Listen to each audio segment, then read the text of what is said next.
Assalamualaikum everyone, welcome back to my channel. Today I'm going to discuss with you the different types of sentences. Always remember that on the basis of function, the sentences are divided into four major categories named as declarative sentence, interrogative sentence, imperative sentence and exclamatory sentence. First of all, I'll discuss with you the proper definition of a sentence, and after that we will talk about the various types of sentences. So let's start our discussion. What is a sentence? एक जुमला क्या है? A sentence is a group of words, अल्फाज का मजमूआ है, expresses complete meaning, thought और an idea, और सलाहियत रखता है कंप्लीट थॉट को, कंप्लीट आइडिया को अपने रीडर तक कन्वे करने की, और इसमें यूजुअली सब्जेक्ट और वर्ब होता है। एग्जांपल देखिएगा, Ali is playing games. Ali क्या हमारा सब्जेक्ट है, इज हेल्पिंग वर्ब है, प्लेइंग मेन वर्ब है और गेम्स क्या हमारा ऑब्जेक्ट है। अब बात कर लेते हैं हम लोग डिफरेंट टाइप्स ऑफ सेंटेंसेस की। On the basis of function the sentences are divided into four major categories: the declarative, interrogative, imperative and exclamatory. Before going in detail, let me give you a brief review of these sentences. A declarative sentence may express a statement, interrogative involves a question, imperative sentence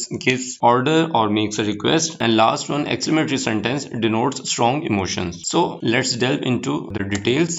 Declarative sentence. A declarative sentence is a sentence that makes a statement, provides fact or conveys information. जहां तक बात है declarative sentence की, normally confusion होती है students के लिए कि वो declarative sentence या assertive sentence, affirmative, जिसे आप लोग पॉजिटिव या नेगेटिव सेंटेंस बोलते हैं, इनको अलग अलग समझते हैं। उन्हें लगता है कि ये सारी टाइप्स अलग अलग हैं। या फिर अगर किसी से पूछा जाए कि पॉजिटिव सेंटेंस क्या है, तो वो कहेगा अफर्मेटिव सेंटेंस, और नेगेटिव क्या है जो पॉजिटिव नहीं है। तो इस कंफ्यूजन को दूर करने के लिए हम लोग पहले बात करते हैं डिक्लेरेटिव सेंटेंस की। नॉर्मली जो डिक्लेरेटिव सेंटेंस है, इनमें स्टेटमेंट्स होती हैं। स्टेटमेंट क्या होता है? एक बयान होता है। अब आप जैसा कि जानते हैं कि जो स्टेटमेंट है, जो आप बात कह रहे हैं, वो पॉजिटिव भी हो सकती है और वो नेगेटिव भी हो सकती है। मतलब आप किसी बात को निगेट भी कर सकते, किसी बात की नफी भी कर सकते हैं कि ऐसा नहीं है। मिसाल, अगर एक पॉजिटिव स्टेटमेंट है, मैं कहूं कि I am a good teacher, तो ये एक पॉजिटिव स्टेटमेंट है। और नेगेटिव स्टेटमेंट क्या हो सकती है? अगर मैं कहूं he is not a good student, तो ये क्या हो जाएगा? एक नेगेटिव होगा। याद रखिएगा, डिक्लेरेटिव सेंटेंस असर्टिव सेंटेंसेस भी कहलाते हैं। अब यूं कह सकते हैं कि असर्टिव सेंटेंसेस में फैक्ट्स बताए जाते हैं, या दूसरे लफ्जों में डिक्लेरेटिव सेंटेंस का दूसरा नाम असर्टिव सेंटेंस। अब बात करते हैं कि अफर्मेटिव क्या और नेगेटिव क्या है, मतलब पॉजिटिव सेंटेंस क्या और नेगेटिव क्या है। जो स्टेटमेंट्स हैं, अगर स्टेटमेंट पॉजिटिव है, मतलब अगर आप किसी चीज की तस्दीक कर रहे हैं, ये कोई फैक्ट बता रहे हैं, तो हम लोग कहेंगे कि वो अफर्मेटिव है। On the other hand, if you are going to negate some fact or makes a negative statement, then that is actually called a negative sentence. तो अब आप लोग फर्क समझ चुके होंगे कि ये एक्चुअली एक ही चीज के डिफरेंट नाम है। एग्जाम्पल देखिएगा, I go for walk in the morning, ये क्या एक पॉजिटिव स्टेटमेंट है। They do not work hard, ये एक नेगेटिव स्टेटमेंट है। Amna likes to read novels, ये अगेन हमारे पास क्या एक पॉजिटिव स्टेटमेंट है। तो डिक्लेरेटिव और असर्टिव डिफरेंट नेम्स हैं। और जहां तक बात है पॉजिटिव और नेगेटिव की, जो स्टेटमेंट है, अगर वो पॉजिटिव है, मतलब अगर किसी चीज की तस्दीक कर रहे हैं हम लोग या कोई बयान दे रहे हैं और वो पॉजिटिव है, तो हम लोग कहेंगे पॉजिटिव या अफर्मेटिव। और अगर किसी बात को निगेट किया जा रहा है, किसी बात की नफी की जा रही है, तो हम लोग कहेंगे कि वो नेगेटिव सेंटेंस है। आगे बढ़ते हैं और बात करते हैं इंट्रोगेटिव सेंटेंस की। इंट्रोगेटिव सेंटेंस में हमारे पास क्वेश्चंस इन्वॉल्व होते हैं, वो हमेशा क्वेश्चन मार्क्स एंड होंगे। अभी याद रखिएगा, मैंने यहाँ पे क्वेश्चंस को थ्री कैटेगरीज में डिवाइड किया है: यस और no questions, question word questions और चॉइस क्वेश्चंस। जो यस और नो क्वेश्चंस हैं, ये आपको यस और नो में आंसर प्रोवाइड करते हैं। एग्जांपल देखिएगा, इज ही स्लीपिंग, आंसर है नो।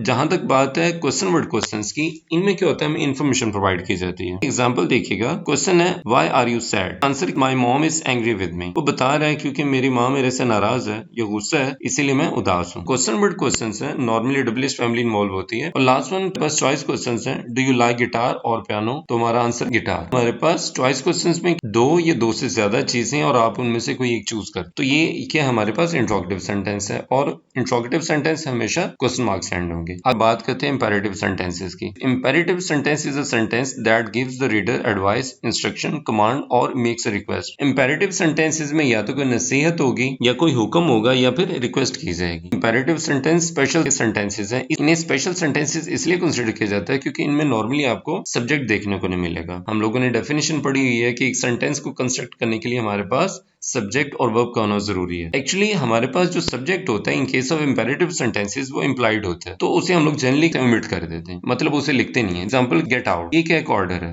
अब याद रखिएगा, गेट आउट आप जो ऑर्डर दे रहे हैं वो किसी से मुखातिब है, उसी को डेफिनेटली हम लोग एड्रेस कर रहे हैं। हमारा क्या होगा? सेकंड पर्सन होगा। और सेकंड पर्सन क्या होता है हमारे पास? यू, तो उसको जनरली ओमिट कर दिया जाता है क्योंकि इंप्लॉयड है। मतलब डेफिनेटली किसी लिसनर को हम लोग एड्रेस करें, एड्रेस किए बगैर तो मैं नसीहत ही नहीं, ऑर्डर ही नहीं प्लेस कर सकता, ये रिक्वेस्ट ही नहीं कर सकता। अगर अगर मेरे सामने कोई मौजूद नहीं है तो मैं उससे रिक्वेस्ट भी नहीं कर सकता है, इसीलिए हमारा सब्जेक्ट सेकंड पर्सन है और वो यू होता है, और इम्प्लॉयड है इसलिए हम लोग जनरली उसे ओमिट कर देते हैं, उसे नहीं लिखते। एग्जाम्पल देखिएगा, गेट आउट, ये क्या एक ऑर्डर है। डोंट वेस्ट योर टाइम एक एडवाइस है, नसीहत है। Please open the window request है। Wash hands before eating something, ये क्या एक इंस्ट्रक्शन। उम्मीद है कि आप लोग इंपेरेटिव सेंटेंसेस को अच्छे तरीके से समझ चुके होंगे। अब इसमें एक चीज है जो आपको समझना है, इंपेरेटिव सेंटेंसेस नॉर्मली पीरियड के साथ एंड होते हैं। पीरियड मतलब फुल स्टॉप है, ब्रिटिश उसको फुल स्टॉप बोलते हैं और अमेरिकन उसे पीरियड बोलते हैं। लेकिन कभी कभार इंपेरेटिव सेंटेंसेस के एंड में हमारे पास एक्सक्लेमेशन मार्क आ जाता है, तो याद रखिएगा अगर फोर्सफुल कमांड्स है हमारे पास तो हम लोग एंड में एक्सक्लेमेशन मार्क यूज करेंगे। एग्जांपल देखिएगा, गेट आउट। अब फोर्सफुल कमांड्स कैसे हैं इसको समझिएगा। समझें कि एक बच्चा जो कि क्लासरूम में डिस्टर्बेंस क्रिएट कर रहा है, तो टीचर उसे एक बार मना करता है, वो नहीं बाज आता, 2 बार 3 बार, और फाइनली क्योंकि सभी का टाइम वेस्ट हो रहा है हम लोग फिर फोर्सफुल कमांड्स देते हैं कि गेट आउट। तो फोर्सफुल कमांड्स के लिए हम लोग क्या करेंगे, साइन ऑफ एक्सक्लेमेशन यूज करेंगे। लेकिन अगर पोलाइट और जेंटल कमांड्स हैं तब हम लोग क्या करेंगे, फुल स्टॉप का यूज करेंगे। एग्जांपल, पास द बुक, ये एक कमांड है। Don't forget to lock the door, ये हमारे पास क्या एक कमांड है जो कि जेंटल है और इसीलिए हम लोगों ने फुल स्टॉप का यूज किया। अब आगे बढ़ते हैं और बात करते हैं हम लोग एक्सक्लेमेटरी सेंटेंसेस के। An exclamatory sentence convey strong emotions and ends with an exclamation mark. जो एक्सक्लेमेटरी सेंटेंसेस है ये स्ट्रॉन्ग इमोशंस कन्वे करते हैं और एंड कैसे करते हैं, एक्सक्लेमेशन मार्क से। जैसा कि हम लोगों ने देखा था कि डिक्लेरेटिव सेंटेंस को हम लोग नॉर्मली फुल स्टॉप से एंड करेंगे, इंट्रोगेटिव सेंटेंसेस है वो क्वेश्चन मार्क से एंड होंगे, एक्सक्लेमेटरी सेंटेंस तो ये एक्सक्लेमेशन मार्क से एंड होंगे। एग्जांपल देखिएगा, I scored the decisive goal in the match, expresses happiness, खुशी का इजहार किया जा रहा है। You are so beautiful, expresses love. I'm really going to miss you, expresses sorrow. What a wonderful shot, expresses surprise. तो हमारे इमोशंस चाहे वो खुशी के हों, दुख के हों, प्यार के हों, उनको एक्सप्रेस करने के लिए जिस सेंटेंस का हम लोग यूज करते हैं वो कहलाता है हमारा exclamatory sentence. That is all for today's video. अगर आप लोगों को वीडियोस पसंद आ रही हैं तो काइंडली वीडियोस को लाइक करना और शेयर करना नहीं भूलें। Thank you so much. Allah Hafiz.